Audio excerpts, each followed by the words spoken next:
c'est Anaïs de la chaîne Coup tes rêves. Je vous retrouve aujourd'hui pour un haul tissu où je vais donc vous présenter les tissus que j'ai achetés récemment et un petit peu moins récemment pour certains. Et je vais aussi essayer de vous présenter les patrons que je vais utiliser pour coudre ces tissus. J'espère que ça pourra vous donner quelques idées. Je vais commencer par ce que j'ai acheté chez le magasin Diffuselaine Tissus qui existe aussi sur internet sous le nom de Mercerine. J'ai acheté 2 mailles polo dont une que je n'ai pas encore reçue, parce que j'ai eu quelques mésaventures avec cette fichue maille polo. J'avais en fait prévu de l'acheter chez Benitex, mais ce que j'ai reçu n'était pas du tout de la maille, c'était juste un tissu coton, donc pas du tout élastique, avec un effet polo. J'ai recommandé un tissu maille polo chez Mondial Tissu, j'ai encore reçu un tissu pas du tout élastique avec un effet polo. Donc comme je connais celle de Diffuselaine / Mercerine, je me suis dit je vais en recommander une chez eux, au moins je serai sûre de recevoir une vraie maille. Donc je l'attends. Pour l'instant je peux vous montrer la bleue. Elle est comme ceci et coûte 9,90 du mètre.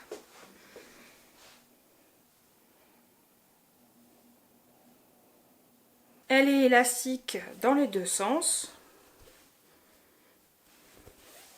Et je l'ai déjà utilisé pour faire un polo à mon papa. Et là, je vais recommencer, mais dans un bleu différent. À la caméra, elle sort foncée, mais en fait, c'est un bleu clair. Si je vous montre l'autre bleu que j'avais acheté, il me reste des chutes, c'était un bleu marine. Donc si on le met à côté, on voit qu'il n'est pas si foncé que ça, le bleu que je viens d'acheter. Donc je m'en étais servi pour lui coudre un polo William de chez Munasu, qui va du 34 au 58. Et je crois que ce sera ma 3e réalisation de polo. Bah du coup la 3e et la 4e, puisque j'ai prévu d'en faire une autre en gris, que j'ai pas encore reçue. Je trouve ces mailles très bien. Le patron est très bien expliqué, vous avez un tuto vidéo que je trouve super bien aussi. C'est un pas à pas et vous pouvez vraiment suivre chaque étape. Donc à chaque fois que je l'ai cousu, j'ai regardé la vidéo, j'ai fait ce qui était indiqué, j'ai relancé la vidéo et ainsi de suite. Je trouve ça très bien. Donc là, comme j'en ai deux, je verrai si je les fais à la chaîne entre guillemets ou pas, puisque comme ce sera pas les mêmes couleurs, ce sera peut-être en milieu, enfin je sais pas, je vais réfléchir. Donc le polo William, une valeur sûre. En plus je connais sa taille, donc je peux lui en recoudre un ou deux. Et la seule modification que je fais pour lui, c'est lui élargir les manches, parce que comme au niveau des manches, c'est des manches courtes que j'ai choisies, le bracelet de manche est thermocollé, donc ça enlève toute l'élasticité. Et pour lui, bah ça lui empêchait de bouger. Et je me suis rendu compte qu'en fait en enlevant le thermocollant, c'était très suffisant pour qu'il puisse bouger convenablement. Mais ça demande aussi, c'était de rallonger les manches. J'avais fait la modification sur le précédent puisqu'il me restait du tissu comme vous avez pu voir. Et c'est nickel. Donc maintenant j'ai la taille, j'ai la bonne largeur et longueur de manche, je peux lui en refaire. Toujours chez Diffuselaine, j'ai acheté une maille pour faire un gilet. Donc c'est la maille Angelina en noir et elle coûte 9,90 du mètre. Donc noir tout simple, vous allez voir beaucoup d'unis dans cette vidéo, je sais c'est rare, mais il me faut des unis pour pouvoir associer avec tout parce que j'ai du mal à porter mes vêtements les uns avec les autres. Donc là je fais des basiques. Donc elle est super douce, élastique dans les deux sens. Je vais coudre avec un gilet cannelle de chez Christelle Coup. Il va jusqu'au 52 et je l'avais déjà testé il y a quelques années dans la même maille mais en beige. Et là il est malheureusement en fin de vie, donc je vais en refaire un. Ce gilet il est tout simple, c'est un gilet droit avec une encolure que vous pouvez faire plus ou moins large selon la densité de votre tissu. Il existe des hacks inclus au patron où on vous explique comment faire des modifications pour faire le gilet cannelle sans manches, pour lui ajouter un lien à ce niveau-là, pour ajouter des boutons, élargir la bande d'encolure pour pouvoir faire une fermeture avec des boutons. Enfin, il y a plein de techniques qu'on vous explique. Comment aussi ajouter des poches, donc ça c'est intéressant, je pense que je mettrai des poches. Et je me demande si je mettrai pas des boutons, mais une seule rangée. Parce que sur le patron, au niveau du hack, on vous en présente 2 rangées. Mais moi je préfère un, donc je vais réfléchir. Je pense que je ferai dans ce style-là. On reste dans les mailles, j'ai racheté la même, mais en rose. Et celle-ci, je l'avais déjà achetée l'an dernier ou l'année d'avant, je sais plus, pour me faire un gilet Isidore. Et c'est ça que je vais encore faire cette année parce que lui aussi il rend l'âme, hein. Des fois il faut renouveler un petit peu. Comme j'ai très peu de gilets, je tourne avec 2-3. Donc il s'abîme forcément plus vite que si j'en avais beaucoup plus que ça. Donc il faut que je réfléchisse mieux à ma capsule et que je me demande de quoi j'ai besoin et que je couse exactement ce dont j'ai besoin, donc des gilets et des vestes. Donc c'est la même maille Angelina de chez Diffuselaine à 9,90 le mètre. Elle est rose chinée. très douce aussi. Et bah là j'ai passé celle que j'avais déjà faite l'an dernier. On voit que la couleur est quasiment, elle a quasiment pas bougé. C'est un petit peu plus gris sur celle que j'ai. Et il faut que je la refasse un petit peu plus grande aussi. Donc le gilet Isidore de chez Petit Patron, il va du 34 au 56. Il y a 3 longueurs proposées, courtes, mi-longues et longues. Vous pouvez faire des manches ballon ou des manches droites. Et c'est un cache-cœur où là aussi on vous propose différentes finitions au niveau des ceintures. Et j'avais testé 2 versions. J'avais fait une avec des manches ballon version courte, croisée avec les liens sur les côtés. Ce que j'avais fait pour pas que mon gilet penche en avant, parce qu'en fait il y a une partie, celle qui est dessous, si elle n'est pas maintenue, bah elle tombe en fait. C'est pas très joli, donc j'avais rajouté un petit lien à l'intérieur pour pouvoir accrocher les deux côtés et que mon gilet reste bien droit. Donc ça je le referai si je fais cette version. Et j'en avais fait une autre avec des manches droites et la longueur la plus longue, avec des ceintures que j'avais accrochées sur le côté. Et en fait c'est toujours pas la bonne version. Donc cette fois-ci je vais recommencer avec une longueur mi-longue. Je pense que je vais garder les manches bouffantes parce que j'aime beaucoup ça. Je vais faire une taille au-dessus parce qu'à l'époque j'avais fait un 50. Donc je pense que je vais faire un 52 ou un 54. Je verrai au niveau du patron. Parce que comme c'est de la maille, on peut se permettre de prendre une taille un peu ajustée. Parce que c'est élastique. Et puis maintenant que j'ai une surjeteuse, je pense que je vais beaucoup m'amuser à coudre ce gilet. Et que ça ira aussi beaucoup plus vite que la dernière fois. Parce que la dernière fois j'avais cousu. Et au niveau des manches bouffantes, bah, je sais pas ce que j'avais fait quand j'avais cousu. Mais c'est pas du tout élastique. Ce qui fait que je pouvais pas relever mes manches. Vous voyez, les remonter comme ça, je pouvais pas. Parce que ça coinçait à ce niveau, parce que c'est pas élastique. Donc je pense que cette fois, à la surjeteuse, ça sera beaucoup mieux. Et je verrai au niveau des liens pour les raccourcir aussi, je pense. Alors là, on passe à du basique de chez Basique. J'ai acheté des jerseys unis. Et oui, je vous avais dit que j'allais faire un peu d'uni pour cette vidéo. Donc j'espère que vous n'allez pas trop vous ennuyer non plus. Donc c'est du jersey bambou au Ecotex. Donc j'ai pris la couleur grenat qui est à 12,90 le mètre.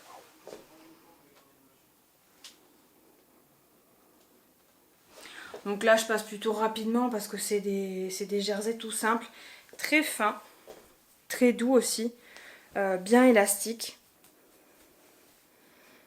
On peut croire qu'ils sont transparents parce que quand je tire dessus on voit à travers, mais pour en avoir déjà testé, une fois portés, ils sont hyper agréables et pas transparents. Donc je l'ai pris en rouge grenat et je l'ai pris en bleu marine. Alors bizarrement le bleu marine c'est pas exactement le même, c'est une autre qualité, il est un petit peu plus épais. Du coup, un peu plus cher aussi. Ah bah non, du coup, il est moins cher. Je vérifie. 10,90, mais c'est aussi un jersey au Ecotex. Jersey bambou Ecotex, c'est exactement le même. À moins que je me sois trompée, je vérifierai. Pareil, un peu transparent quand on tire dessus. Un peu plus épais, toujours très doux. Élastique dans les deux sens. Donc tout simple, pour l'instant vous avez remarqué pour le grenat et pour le bleu je vous ai pas dit ce que j'allais faire. Je vous en montre encore 2 autres parce qu'ils sont similaires et après je vous dis ce que je vais en faire. Donc ça c'était chez Diffuse Laine et ensuite j'ai fait aussi une commande chez Benitex où j'ai pris un jersey modal viscose matin. Donc il est beige, pour moi c'est un peu vanille. Il est à 6,90 le mètre. Donc très fin, un peu moins doux que ceux de chez Diffuse Laine. Très élastique dans les deux sens. Donc beige. J'ai pris 1 mètre. Et j'ai pris un jersey viscose uni perle blush à 4,90 le mètre. Donc celui-ci est un peu plus épais que le précédent, le beige. C'est un rose pâle. Bon, moi c'est mes couleurs. Hein. Toujours bien élastique. Un peu moins transparent peut-être, même s'il est clair. Et celui-ci j'en ai pris 2 mètres. Donc maintenant que je vous ai laissé le suspense avec ces jerseys viscose, bambou, etc. Beige, rose, bleu, rouge, tout uni. Qu'est-ce que je vais en faire? Eh bien, je vais en faire des plantins. Pour celles qui connaissent pas, les plantins, c'est le t-shirt plantain de chez Direndo qui a un patron gratuit. Mais pourquoi je vous en parle, vous allez me dire, puisque je fais du 54-56. Donc, je rentre plus dans mes plantins. Enfin si, en fait, je rentre dans mes anciens plantins parce qu'ils sont très élastiques, donc ils me vont encore. Même si c'est un peu serré, c'est pas des plus jolis. Passons. Je vous en parle parce que j'ai fait partie des testeuses pour le nouveau t-shirt plantain qui va du 46 aux 60. J'ai fait ma version test cet été, donc en août, et pendant tout ce temps, j'ai dû garder le secret. J'ai fait mon test dans un jersey bambou au Ecotex de chez les Coupons Saint-Pierre. Il me restait une chute il y a un petit moment, j'avais fait un autre test avec, et je valide totalement. Le patron a été retravaillé pour s'adapter aux formes des grandes tailles. Au niveau de la poitrine aussi, ce que j'ai trouvé étonnant mais vraiment très bien au final, c'est qu'il y a de l'embu à ce niveau-là. Donc quand vous cousez le côté de votre t-shirt, vous êtes obligé de tirer dessus un petit peu parce qu'il y a un côté plus grand que l'autre. Et en fait, ce côté plus grand que l'autre, donc c'est le côté devant, permet de donner de l'ampleur à la poitrine et d'être moins serré entre guillemets à ce niveau-là. Et je trouve ça vraiment génial. C'est la première fois que je vois cette technique-là. Donc vous pouvez me dire si vous l'aviez déjà vu, mais moi j'ai vu ça nulle part. Donc je trouve ça génial. C'est un t-shirt plantain, donc c'est un basique. La forme, c'est toujours la même, sauf qu'ils l'ont adapté aux plus grandes tailles. Et j'en suis fan. Donc vous voyez, j'ai prévu d'en faire plusieurs versions. Des manches courtes, des manches longues, des manches hackées. Je pense que je vais aussi me faire des manches digo, des manches ballon, avec des bracelets de manches. Enfin, je vais faire des basiques, mais qui soient pas trop ennuyeux non plus. Hein. Et puis avec des basiques, on peut mettre avec tout. Si je veux mettre rapidement un gilet par-dessus ou une blouse, comme là, qui a besoin d'avoir un petit t-shirt en dessous, je sais quoi mettre, j'ai pas besoin de réfléchir. Et là, c'est des couleurs basiques qui vont avec tout, donc ça sera parfait. Il y a quelques temps, je suis allée à la boutique de l'Atelier de la Création à Bordeaux et je suis allée acheter une superbe viscose. Donc là, on n'est plus du tout dans l'uni, on est plutôt dans le coloré et dans les motifs. Hein. Donc j'ai payé 12 € le mètre et j'ai pris 2,10 mètres je crois. C'est une viscose plutôt fine mais qui a l'air de très belle qualité. Une fois n'est pas coutume, j'ai pris des boutons pour aller avec et des boutons un petit peu plus chers que ce que j'ai l'habitude de prendre. Donc regardez-moi ces boutons.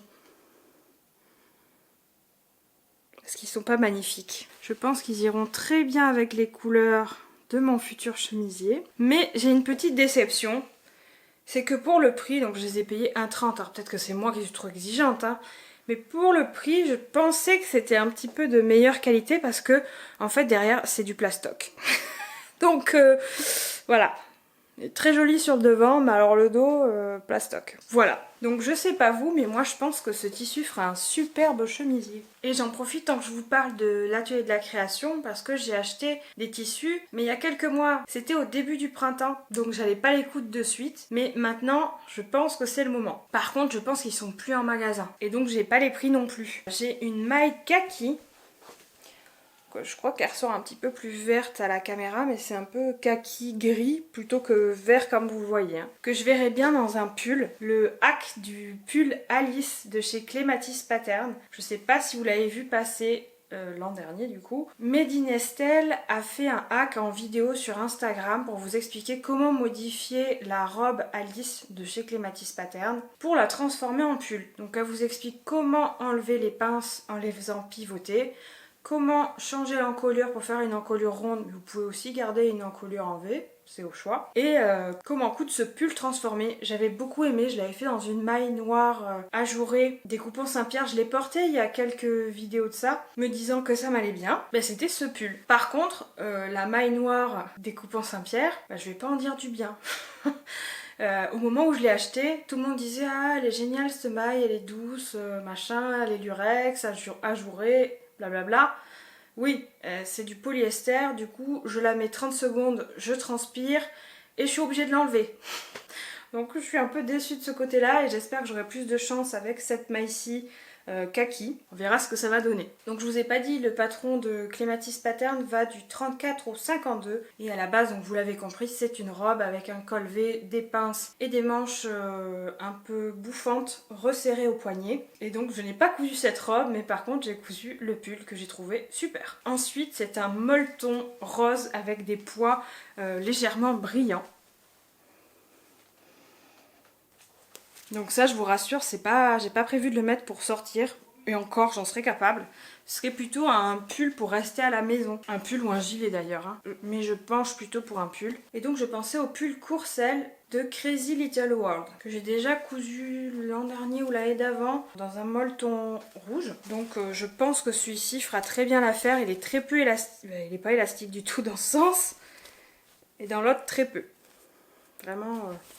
Faut pas compter sur l'élasticité, donc attention au niveau du cou, faut pouvoir passer la tête. Et donc dans ce sweat manceau, dans ce sweat courcelle, oui c'est pour ça que ça sonnait mal, c'est le sweat courcelle. Dans ce sweat courcelle, on passe facilement la tête puisque je l'avais cousu aussi dans un molleton qui était pas très élastique, donc je pense que ça ira très bien. Il va aussi jusqu'au 52, donc effectivement je fais du 54, 56, mais comme c'est plutôt large et que j'en ai déjà fait un, je sais que ça me va. Donc je vais refaire le même. Ensuite je vais vous montrer ce que j'ai acheté aujourd'hui même. Je suis allée à Mondial Tissu. C'était à la base pour récupérer la maille polo que j'avais commandée sur internet. Mais du coup vous connaissez l'histoire, je vous l'ai raconté au début, comme quoi elle n'était pas du tout élastique, donc ils me l'ont repris. Et il se trouve qu'il y avait 20% en magasin sur tous les tissus, sauf exception. Donc j'ai fait un petit tour et ça fait un moment que je cherche une viscose fuchsia. Donc si jamais vous avez un bon plan pour acheter une viscose fuchsia, pas à un prix exorbitant non plus, je veux bien voir ce que vous avez à me proposer. Mais du coup je n'ai pas trouvé cette viscose et je me suis rabattue sur du framboise. Donc c'est des couleurs que j'aime bien, qui sont un peu peps, même si on entre dans les journées sombres et froides d'automne-hiver. C'est là que j'aime bien mettre aussi des couleurs. Donc le rose. Je sais pas ce que vous en pensez, mais je pense que ça va bien au teint. Donc voilà. Celui-ci est aussi destiné à faire un chemisier. C'est une viscose qui se tient plutôt bien. Elle est ni trop fine ni trop épaisse. C'est pas une viscose twill, hein. C'est une viscose tout court mais qui a un poids un petit peu plus élevé je pense. Par rapport à la viscose de chez l'Atelier de la Création, celle-ci est plus épaisse. Et ensuite j'ai craqué sur un tissu que j'aurais jamais acheté en temps normal parce que j'achète très peu de polyester. Parce que je transpire énormément et que le polyester pour moi ça va pas du tout. Mais cette fois-ci, il m'a tapé dans l'œil et j'ai regretté que ce soit du crêpe. Donc le crêpe c'est du polyester. Mais il était tellement beau et pas trop cher, c'était 8 € le mètre, quelque chose comme ça. Plus les 20% qu'il y avait en magasin. Je vous ai pas dit d'ailleurs, la viscose c'était 10,90 le mètre. Et celui-ci donc, vous pouvez l'apercevoir rapidement. Et je l'ai trouvé tellement beau ce tissu. Je sais pas si vous voyez bien, il y a des petites touches dorées qui sont brillantes là. Donc très fleuri. Un fond bleu nuit avec des fleurs un peu blanches, beige et orangées. Et ça c'est pareil, je vois bien un chemisier avec. Donc très fluide. Légèrement transparent, mais bon là comme il n'y a pas beaucoup de lumière, ça se voit pas trop. Je pense qu'à la lumière du jour, en plein soleil, on doit bien voir à travers. Mais c'est pas un problème pour moi. Je mettrai un débardeur ou un soutien-gorge discret, ça peut le faire. Et je me répète, je le trouve vraiment très beau. Et pour celui-ci, comme pour les deux viscoses précédentes, je prévois un chemisier avec. Et c'est vrai que ce chemisier, je vous dis pas ce que c'est. Je vous fais les cachotteries, je suis navrée. Vous verrez plus tard. Je vous en parlerai au moment voulu. Et ouais, je suis méchante de faire ça, c'est horrible. Et je finis sur ça. Mince, attendez, partez pas. Je vous fais une petite incruste. J'ai oublié de vous parler d'un truc. La dernière fois, en faisant mes courses à Leclerc, je suis tombée sur ça. Qu'est-ce que c'est que ça? C'est un kit amigurumi. Donc je sais pas si vous connaissez ça, ça fait un petit moment que j'ai envie de me lancer dans le crochet et je trouve ces petits personnages tellement mignons que j'ai eu envie d'essayer. Donc j'ai pris ce kit qui vous permet donc de crocheter ce petit personnage qui est trop mignon. Dans la boîte vous avez tout ce qu'il faut pour le faire. Donc vous avez une petite fiche explicative pour vous montrer comment faire des mailles serrées, des mailles coulées, des mailles je ne sais quoi parce que j'ai pas encore commencé donc... Pour moi, ça veut rien dire tout ça, je comprends rien. Un autre petit livret pour vous expliquer combien de mailles et comment il faut les faire pour arriver à ce résultat-là. Vous avez le rembourrage et plein de petites laines de couleurs différentes avec la quantité suffisante pour pouvoir faire le petit bonhomme. Donc là, on a du gris, du vert, du blanc, du bleu, du rouge. J'ai le crochet, surtout, on en a besoin. Les petits yeux et la bouche apparemment là-dedans. Et un marqueur ainsi qu'une crosse aiguille avec un bourron. Donc moi je suis pas du tout connaisseuse du crochet. Donc j'ai découvert ça il y a pas longtemps. J'ai regardé des vidéos. D'ailleurs dans le kit, heureusement, parce que j'ai commencé à lire le livret, j'ai rien compris. Il y a trop d'infos en même temps. Je me suis dit oula, je vais jamais y arriver là. Et en fait il y a un QR code à ce niveau-là qui vous permet d'atterrir sur une vidéo YouTube de Graines Créatives qui vous explique comment faire les mailles, comment démarrer votre amigurumi. Et ça, c'est beaucoup plus parlant. Je pense qu'avec ça, je peux y arriver. Puis j'ai trouvé d'autres vidéos de personnes qui font du crochet qui expliquent très bien comment débuter. Donc je pense me lancer bientôt et comme je voulais m'entraîner avant de me lancer sur ce petit personnage, j'en ai profité d'être à Mondial Tissu tout à l'heure pour acheter une pelote toute simple, basique 100% acrylique, et il y a marqué qu'il faut une aiguille 3-3, donc ça aussi c'est un peu compliqué. Et d'après ce que j'ai compris, en crochet il faut prendre un crochet une taille plus petite que la laine utilisée. Donc reprenez-moi si je dis des bêtises, c'est fort probable, mais du coup j'ai acheté un autre crochet parce que celui-là c'était 2,5 et je crois que je me suis acheté un 3 ou un 2. Enfin bon, j'en ai acheté un autre. Donc je me suis dit que j'allais pouvoir faire mes tests sur cette pelote pour m'entraîner à faire par exemple une sphère pour pas gâcher mon kit. Donc peut-être que bientôt dans mes bilans couture vous retrouverez du crochet. Et je vous laisse avec la fin de la vidéo du coup. Donc j'espère que vous avez apprécié cette vidéo et je vous dis à très bientôt.